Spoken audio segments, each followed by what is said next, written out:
నువ్వంటే శబ్దం, నేనంటే శాసనం, దైవ శాసనం.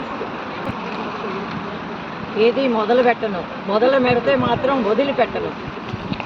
వచ్చిందా మంచిగా? నువ్వు జింక ముందు ఊదు, సింహం ముందు కాదు.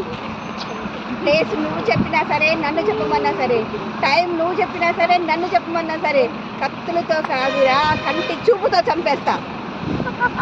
కొందరు కొడితే ఎక్స్రేలో కనపడుతుంది, కొందరు కొడితే స్కానింగ్లు, నేను కొడితే హిస్టరీయే వినపడుతుంది. నీకు బీపీ వస్తే నీ పిఏ వణుకుతాడు, నాకు బీపీ వస్తే ఏపీ వణుకుతుంది. అమ్మో అమ్మో సౌండ్ కంట్రోల్ పెట్టుకోరా. దేనికి నవ్వుతానో దేనికి నరుకుతానో నాకే తెలియదు. మారుతుంది, పడుకునే బెడ్ మారుతుంది. 10 మందితో రా, 10 పెంచుకుంటూరా, 10 సార్లు రా. ఎగిరి పడ్డావంటే ఏరుకోవడానికి ఎముకలు కూడా మిగలవురా. సౌండ్ చేయకు, కంఠం కోసేస్తా.